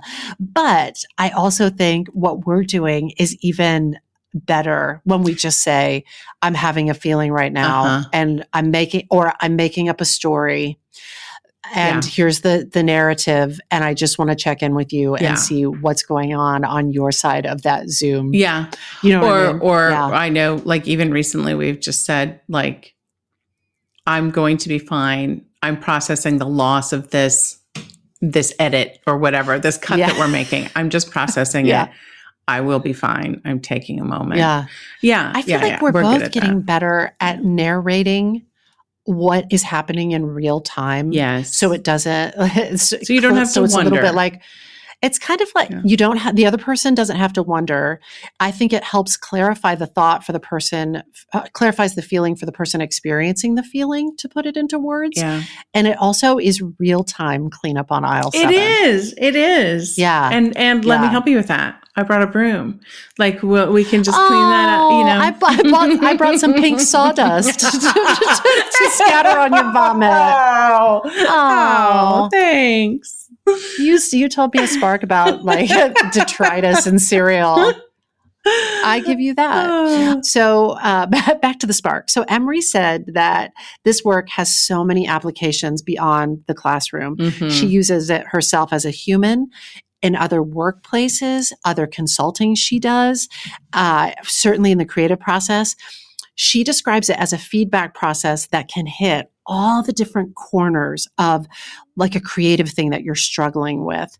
So I just love this. And I love you, Emory Lucas. And I can't wait for you to meet Laura Camion and other members of the Spark File community. So thank you for those tools, Emory and Edward DeBono. We're going to meet Edward more thoroughly in a future episode of Spark File. I'm looking forward to that. Yeah. But that moment is not now. Now I would like to return to David Young's email. So this is, okay. So back to David Young. So David writes, and I'm going to slightly editorialize throughout this email, just so you know. I was listening today to your episode on the upper limit problem and David Sedaris. Thank you for listening, Thanks. David. And I was reminded of a workshop I did about a year ago with a dancer and teacher named Liz Lerman. And then in friends, this workshop and the one that you, Susan, did via Zoom at Utah State University were highlights of that school year, BTW. Whoop, whoop. Thanks. I appreciate it. I'll take that compliment. But back to Liz Lerman. She taught the critical response process, and I also read her beautiful book of the same title, co-authored with John Borstel, a framework for giving and receiving creative criticism that breeds confidence, energy, and excitement rather than the defensiveness, negativity, and demotivation that often comes from constructive criticism, in quotes. It is an incredible philosophy and process, and I am pumped to use it and live with it as a teacher/studio professor in the future, because I know it can change the way a musician or any creative approaches their craft, and I want to have that kind of positive impact on people. David, we love you for it. Yes. So beautiful. Yes. So David basically did my homework for me. Thanks, David. And wrote a quick summary of a textbook critical response process discussion. And again, I've added some of my own editorial input here.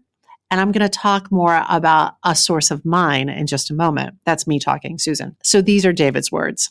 After the artist shows their work, they interact with responders with the help of a facilitator in 4 ways. So get it? There's a moderator on the scene for this. Yes. Here are the 4 ways. Number 1, responders share how the work was meaningful to them or what drew them into the piece. This brings to light how art impacts us positively and builds trust between the artist and the responders. And I think our twist to this, Cami, and which you brought to our relationship, is the artist who's receiving feedback must write it down. You must write down the positive.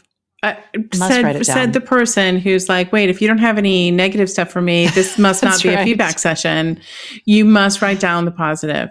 Yeah. Positive feedback is feedback. That is positive correct. Feedback is feedback. Just like you said, There what you go. Bonnie said, if like we seem to somehow, being critical on both sides, receiving critical feedback is like, okay, that's legit. Because, they're telling me what's wrong with me or with my thing. Right. And then also the person giving it is like, well, anyone could give positive feedback. In order for me to be doing my job, I must give negative feedback. I must be critical. Right. It's my job. Right. Yeah. Right. Mm-hmm. So, number 2, the artist, get this, the artist asks questions of the responders. Yes. This allows the artist some control over what kind of feedback is given. This is when the real discussion, this is me editorializing, this is when the real discussion comes in, and the moderator needs to keep it on the question that the artist asked. That's so the moderator needs to keep bringing it back until the artist's questions have been satisfied. Mm-hmm. Okay? Mm-hmm. So number 3, after the artist has asked all their questions, responders ask neutral questions. Asking questions not laden with opinions allows the responders to better understand that artist and their work, and allows the artist to explore new territory in their work without the impulse to get defensive. So a neutral question is something like, what were you trying to convey with the lighting during that section? A question laden with opinion would be, why was the lighting in the scene so dark? Mm-hmm.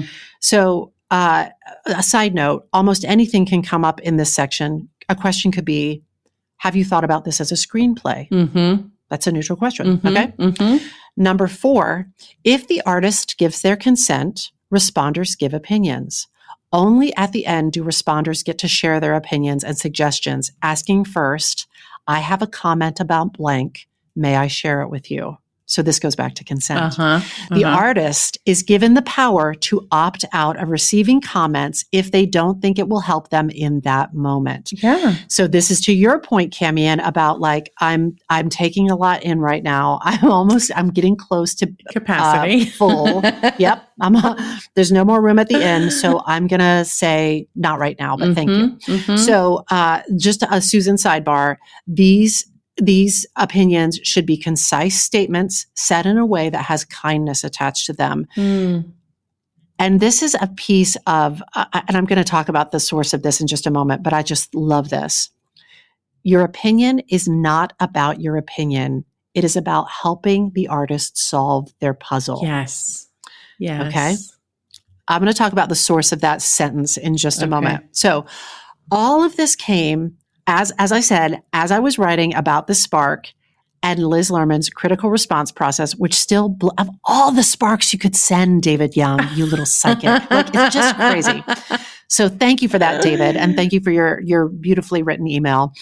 So when I was working on the spark, before I heard from David, I had a long, nutritious, delicious conversation with a wonderful person named Suzanne Fletcher, who does not claim to be a trained expert in Liz Lerman's critical response process, but she has used a version of this work in a creativity group that she's a member of, where she often acts as a moderator.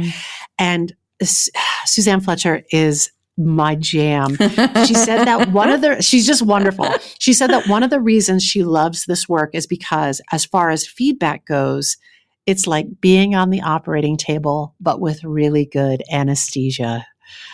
I mean, come on, Suzanne Things are Fletcher. getting fixed, but I don't feel a thing. This is the same person who said, your opinion is not about your opinion. It's about helping the artist solve this puzzle. Like amazing. Gems drip from the mouth of Suzanne Fletcher.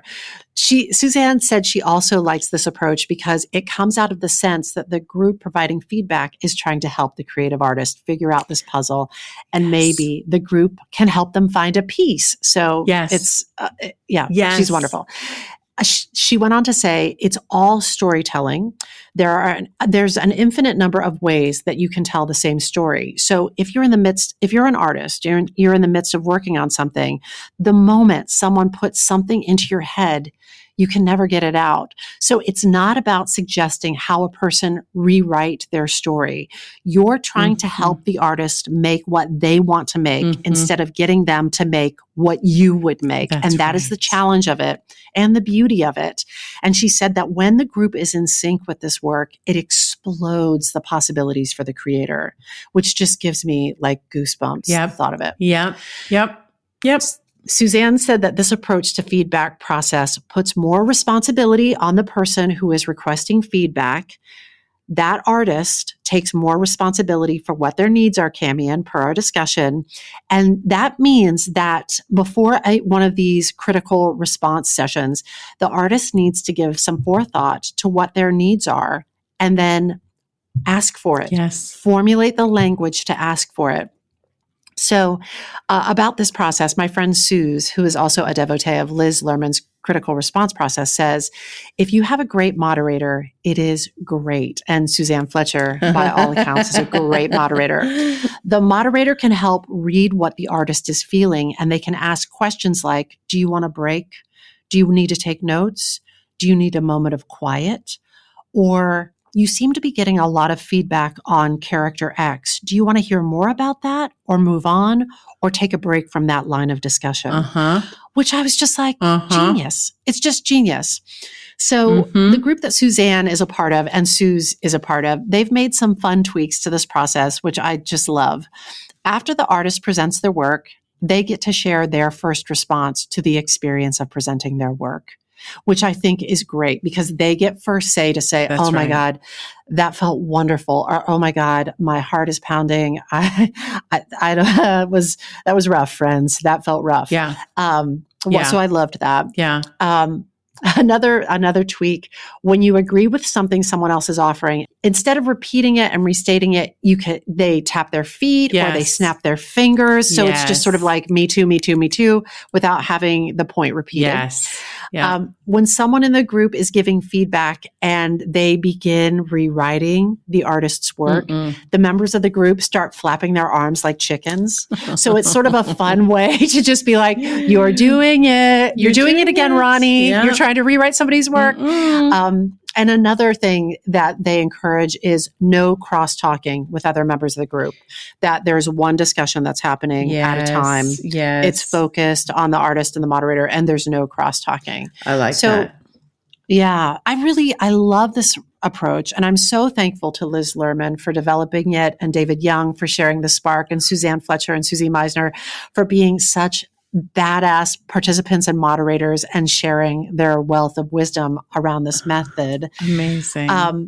When I was talking to Emery Lucas, she was saying that most people have my reaction when I think about the feedback process and I start getting like that rejection, sensitive dysphoria. Emery said we all have a lot of trauma because so few people have training on how to provide feedback constructively. What they are sharing is often about their ego. Yes. So you're trying to listen to the feedback and it's coming from their ego and that's hitting my ego, and we're experiencing all these layers of interpretation. So a lot can be lost in translation, and it can feel like a game of telephone. Emery went on to say, when it's an artist critiquing another artist, it can be very hard to strip away and understand what you're talking about, which is, or what you're working on, which is neither about your ego or mine, but something in between us.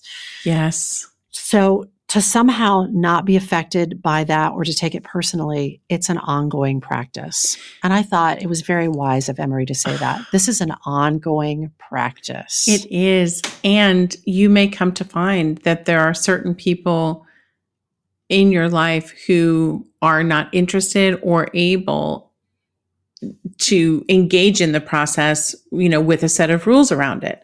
And what I mean by that is, like, there may be someone whose work you respect completely and you want so badly to get their feedback. And they may not be a great participant in a feedback process. They just may not have the capability. They may not be able to extradite their ego from it. And in those cases, I think we have to learn to walk away from needing feedback from that person if they have shown themselves to be unable to, be a participant in this. Or might they be able to be trained up in this? Yeah. If they're willing. It's a collaborator. Who you love, who you've been able to make great things with them, might they be open to employing even some of these tools? That's right. It also makes me think, Laura, you and I talk a lot when we teach and when we coach. We talk about identifying really well selected, thoughtfully selected accountability partners and collaborative partners. And I think this is another one of those dimensions, looking for somebody who is willing to embrace some of these tools so that you can be talking the same language. That's right.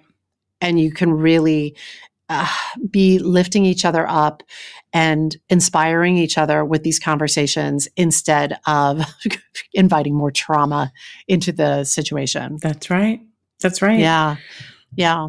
So I just want to share some key takeaways. Just because I know this is a lot. I love all of this. When you are on the receiving end of feedback, be specific about who you let hold the measuring stick. I mean, we live in a world, anyone can say anything that they want. And for instance, if you're a student, maybe you have a teacher whose taste is not exactly in alignment with yours, or maybe you're getting reviewed by the New York Times, but anyone can say what they want, but you get to decide whose feedback you're going to take in. And always remember, you can do what Emery Lucas taught us and look at them in the eye, nod your head once and say, okay, thanks. Consent is critical. Consent is everything. Regarding that moment of consent, Emery had this to say: the key to the feedback process is not which system you're using. It's more about the moment beforehand, where there is the mutual agreement of why we're here and what we want from this moment. That moment of consent is the most important of all. If we're both consenting to follow those rules, that moment is more important than any language that you might use afterwards. It puts into the open benefit of the doubt, kindness, and goodness, that we're here for the right reasons, and it owns the vulnerability of the moment. I love that. I love that. She also said, if there are not limits or boundaries to the conversation, it will not be productive or cultivate an environment of safety. There is safety in the knowledge that you can close off parts of the conversation. This is what you were saying, Cams. This is what the Liz Lerman work is doing, where you can say, I have an opinion about blank.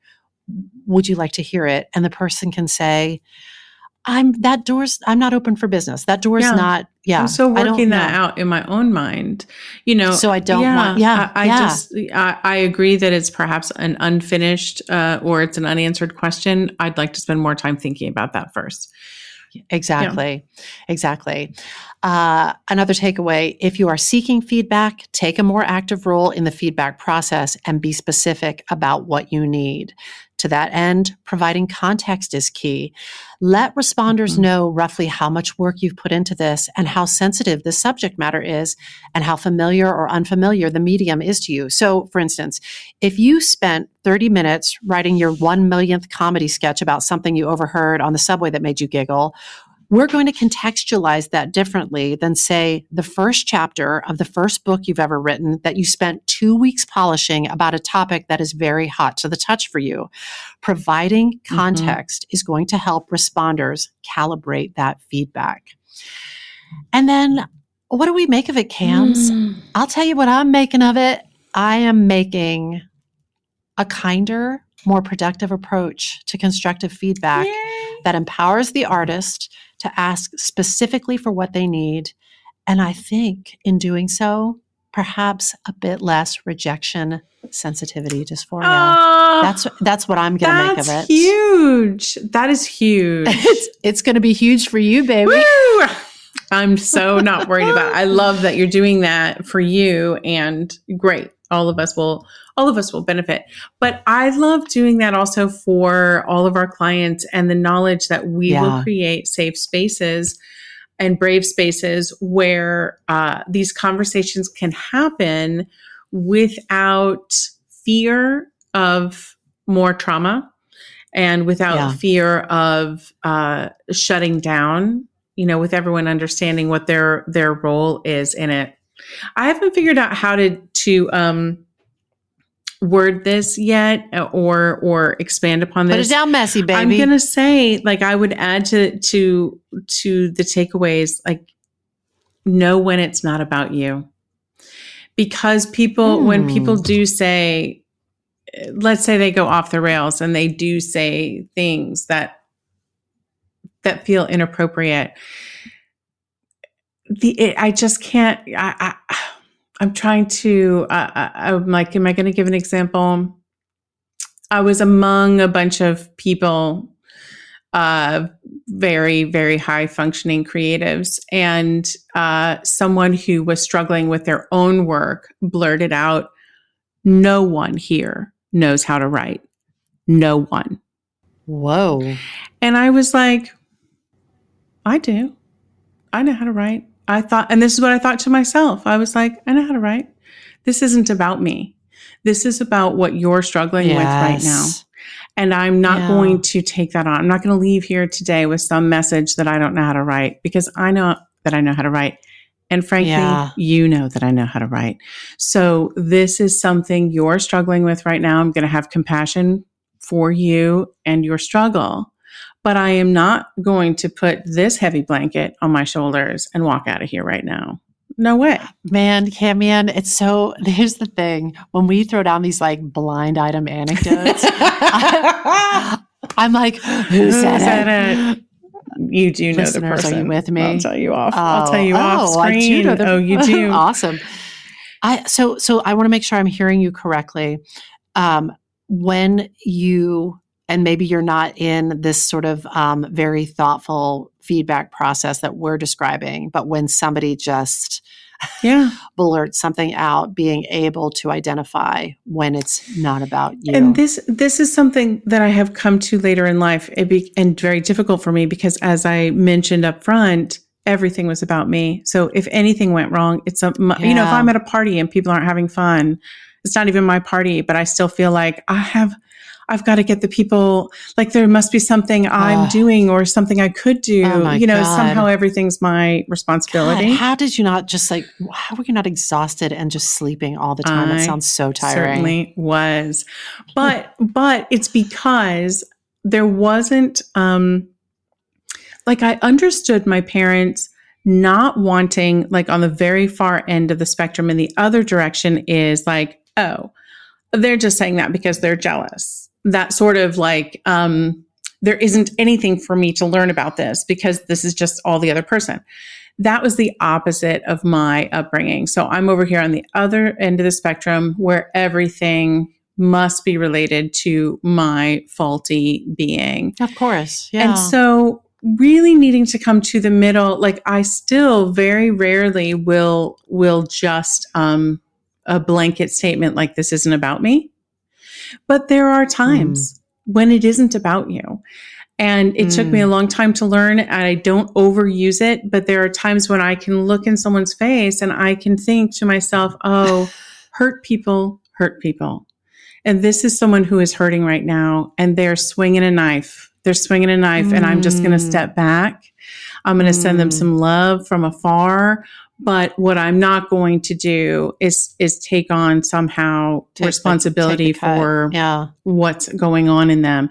And so I do say that all with a nod towards balance, because I don't think that we can learn anything if we operate in that mode all the time.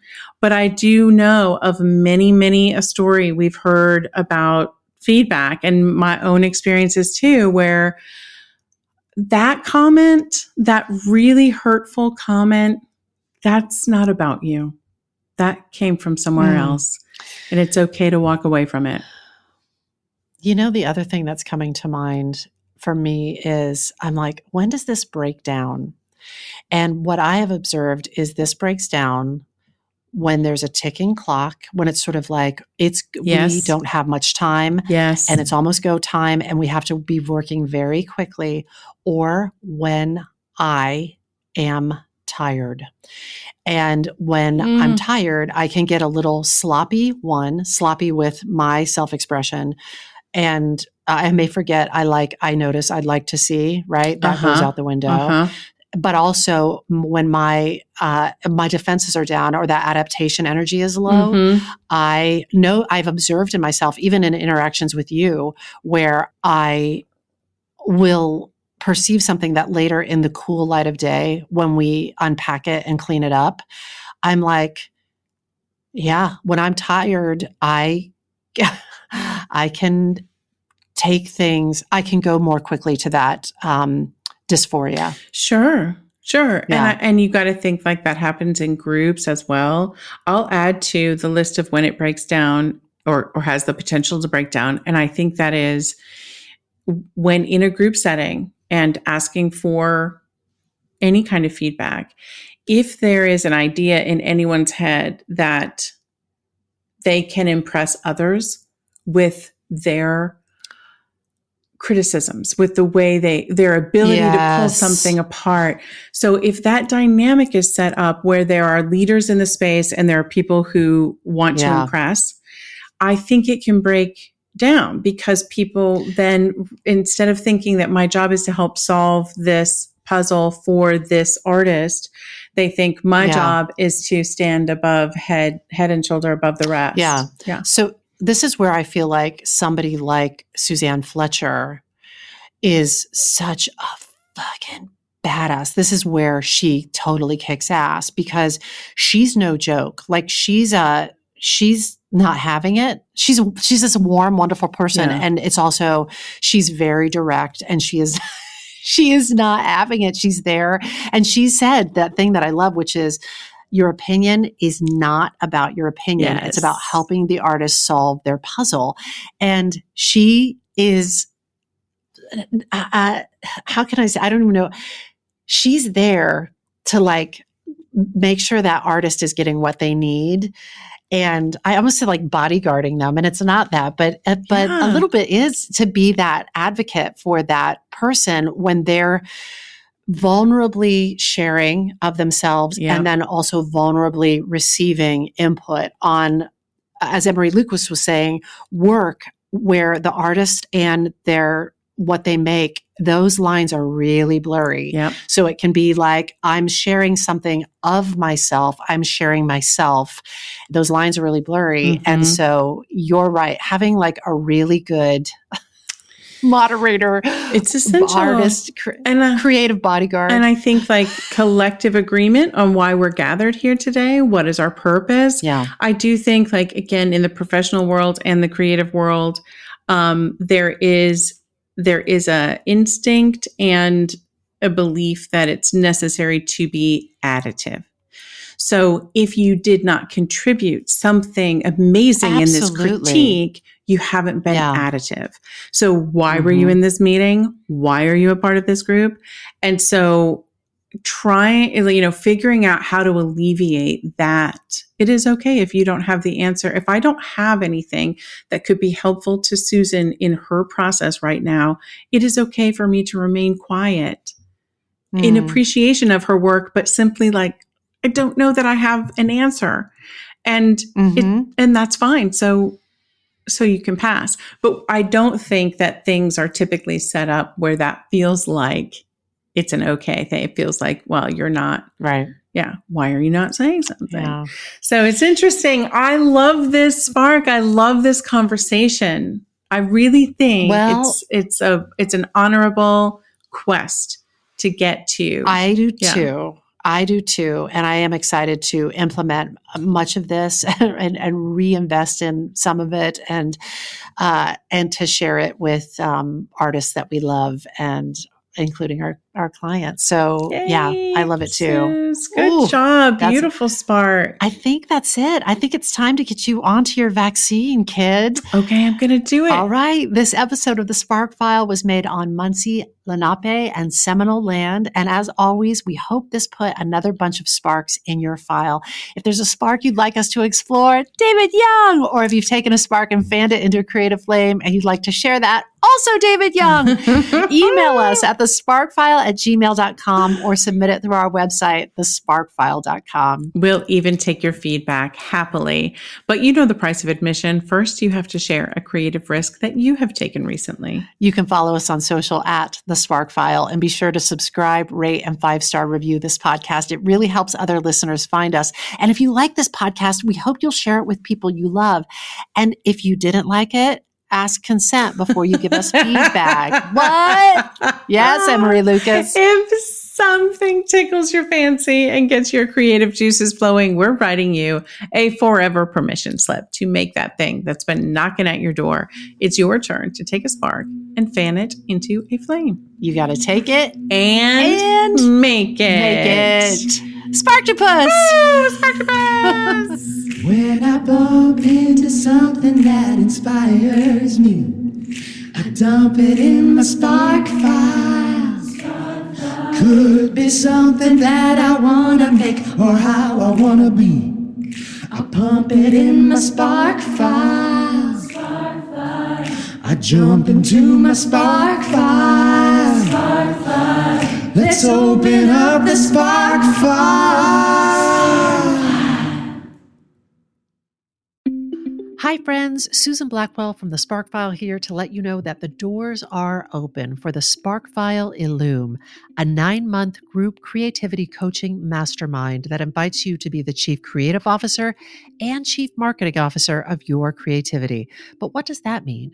That means in 9 months in Illume, you will clarify and advance your big creative goals and learn how to effectively share your work with the world. Now, if you're listening to this and you're an experienced creative or an accomplished professional who seeks a space where it is safe to attempt something you've never tried before, or complete a big creative project, or take your work to the next level and acquire the skills needed to share your creative work with the world, Illume might be right for you. We are calling in emotionally intelligent, high-functioning creatives who are ready to level up. You can find out more by going to thesparkfile.com/Illume, but do it now to find out if Illume is right for you and to save with early bird discounts. That's thesparkfile.com/Illume. Take a leap, take a risk. Go to thesparkfile.com/Illume and join us for Illume.